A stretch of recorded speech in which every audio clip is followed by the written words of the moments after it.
Hello friends, welcome to our channel মাধ্যমিক math class 10। আমরা এর আগের ভিডিওতে কোষে দেখি 23.2 এই চ্যাপ্টারটা পুরোপুরি কমপ্লিট করেছি এবং সেখানে আমরা বিভিন্ন কোণের মান যেমন sin 30, sin 45 degree, sin 60 degree, cos 60 degree এরকম সমস্ত কোণগুলোর মানগুলো দিয়ে অঙ্ক করেছি, মান নির্ণয় করার অঙ্ক আমরা করে ফেলেছি। আজকে আমরা করব কি ত্রিকোণমিতিক অভেদ। ঠিক আছে, অভেদ মানে তো একটা আমাদের সূত্র আছে, ঠিক আছে।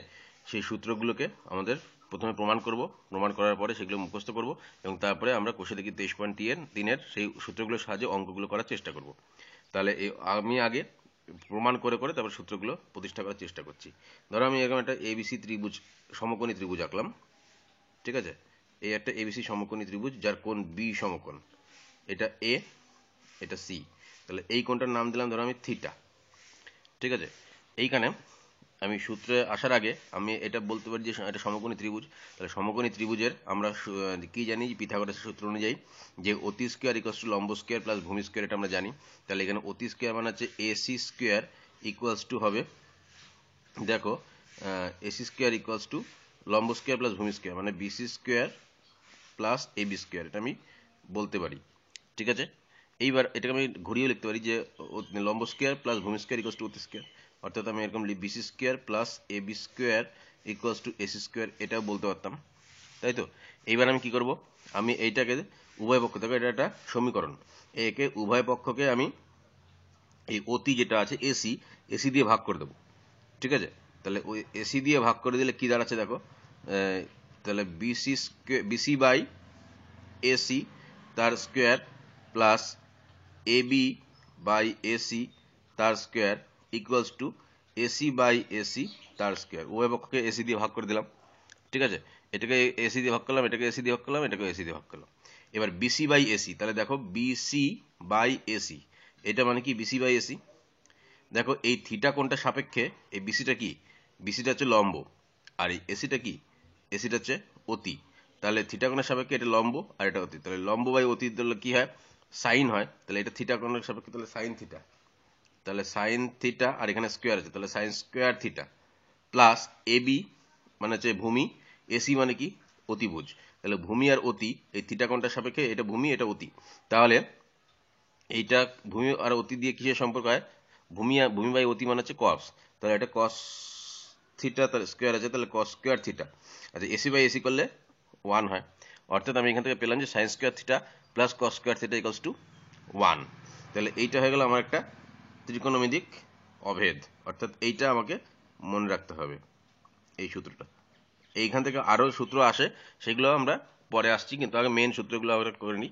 এইবার দেখো ঠিক একই রকমভাবে আবার আমি এই BC square plus AB square equals to AC square, এইটাকে আমি এই সমীকরণটা থেকেই আবার এই আরেকবার কি করব, এবার কি ভাগ করেছিলাম আগের বারে, অতিভুজ দিয়ে ভাগ করেছিলাম। এবার আমি এই লম্ব দিয়ে ভাগ করে দেবো উভয় পক্ষকে, মানে লম্ব মানে কি বিসি, তাহলে সবগুলোকে বিসি দিয়ে ভাগ করে দেবো। তাহলে কি দাঁড়ালো, বিসি বাই বিসি তার whole square plus AB by BC তার whole square equals to AC by BC তার whole square. BC by BC মানে কি, বিসি বাই বিসি মানে হচ্ছে 1, তাহলে 1 এর স্কোয়ার 1 হয়। আচ্ছা, এবি বাই বিসি, তাহলে এবি কোনটা, ভূমি, বিসি আমার কি লম্ব, তাহলে ভূমি বাই লম্ব কি হয় কট, কার সাপেক্ষে, এই থিটা কোনটা সাপেক্ষে, তাহলে এটা কট স্কোয়ার থিটা হলো। আচ্ছা, AC by BC, AC by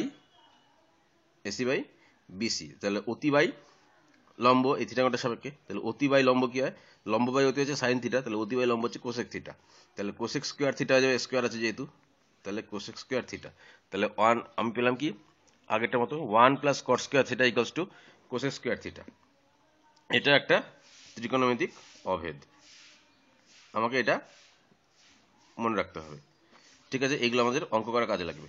এইবার আমি এটাকে কি দিয়ে ভাগ করলাম, বিসি দিয়ে মানে লম্ব দিয়ে, একবার অতি দিয়ে ভাগ করেছি এটা পেয়েছি, লম্ব দিয়ে ভাগ করেছি দিয়ে এটা পেয়েছি, আরেকবার ভূমি দিয়ে ভাগ করব। সূত্র কোনটা, এইটাই।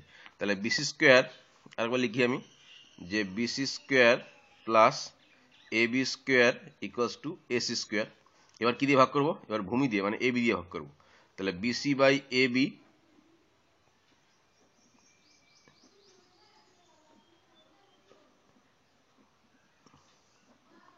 ঠিক আছে।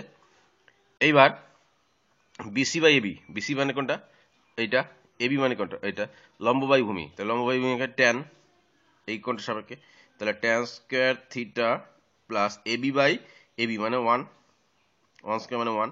আচ্ছা এসি বাই এবি, এসি মানে অতি, এবি মানে হচ্ছে ভূমি, তাহলে অতি বাই ভূমি মানে কি হয়, অতি বাই ভূমি মানে হচ্ছে সেক কসের উল্টো, কস হচ্ছে ভূমি বাই অতি, সেক হচ্ছে তাহলে অতি বাই ভূমি, তাহলে সেক স্কোয়ার থিটা, তাহলে এটা একটা পেলাম tan square theta plus 1 equals to হচ্ছে সেক স্কোয়ার থিটা, বোঝা গেল। তাহলে tan square theta plus 1 equals to হচ্ছে সেক স্কোয়ার থিটা। এইবার এই তিনটা হচ্ছে আমার মেন আসল সূত্র, ঠিক আছে। আমাকে কি করতে হবে, এইখান থেকে অন্যগুলো আনতে হবে। দেখো দেখো এবার আমি এইখান থেকে sign square theta plus cos square theta equals to 1 এটা একটা লিখলাম, ঠিক আছে। এবার এখান থেকে আমি সাইন স্কোয়ার থিটা মানে কি বলতে পারি, দেখো 1 মাইনাস কস স্কোয়ার থিটা, অর্থাৎ সাইন স্কোয়ার থিটা মানে কি 1 মাইনাস কস স্কোয়ার থিটা, এই কস স্কোয়ার থিটাকে এখানে পাঠিয়ে দিলাম, তাহলে সাইন স্কোয়ার থিটা মানে আমার 1 মাইনাস কস স্কোয়ার থিটাও হয়। বা আমি বলতে পারি sine theta equals to root over 1 minus cos square theta, এটাও হয়, তাই না। সাইন থিটা ইকুয়ালস টু এটা স্কোয়ার আছে, আমি জানি এটা বর্গমূল করে সাইন থিটা হয়ে গেল, তাহলে এটা বর্গমূল করলে sine theta equals to root over 1 minus cos square theta. একই রকম ভাবে আমি কস স্কোয়ার থিটা মানেও বলতে পারি এইখান থেকেই যে কস স্কোয়ার থিটা ইকুয়ালস টু হচ্ছে 1 মাইনাস সাইন স্কোয়ার থিটা, তাহলে কস থিটা ইকুয়ালস টু কি দাঁড়াচ্ছে root over 1 minus sine square theta, তাই তো। তাহলে এটা আমি এই সূত্রগুলো থেকে পেলাম, তাহলে এটা মনে রাখতে হবে, এটা মনে রাখতে হবে, যখন যখন যেটা কাজে লাগবে আর কি। আচ্ছা তারপরে এটা পেয়েছিলাম 1 plus cot square theta equals two cosec square theta, এটা হচ্ছে আমার মেন সূত্র। এবার এখান থেকে আমি বলতে পারি দেখো এই কট স্কোয়ার থিটাকে এইদিকে আনলাম, তাহলে কি পেয়ে যাবো cosec square theta minus cot square theta equals to 1, তাহলে এইটা হচ্ছে আরেকটা সূত্র, cosec square theta minus cot square theta equals to 1। পেলাম কোথেকে, এইটা থেকেই পেলাম, এটা আসল সূত্র, সেখান থেকে এটা পেলাম, এটা আমার অনেক সময় কাজে লাগবে, cosec square theta minus cot square theta equals to 1। এইটাও তাই, এখানে কি ছিল ট্যান স্কোয়ার থিটা প্লাস 1 এটা equals to sec square theta, তাহলে এখান থেকে আমি বলতে পারি sec square theta minus tan square theta equals to 1, তাহলে এটা আমার কাজে লাগবে। তাহলে sec square theta minus tan square theta equals to 1, cosec square theta minus cot square theta equals to 1, আর এইগুলো তো আমি আগে বের করলাম, তাহলে এই সূত্রগুলো আমাদের পরে অঙ্ক করতে কাজে লাগবে, ঠিক আছে।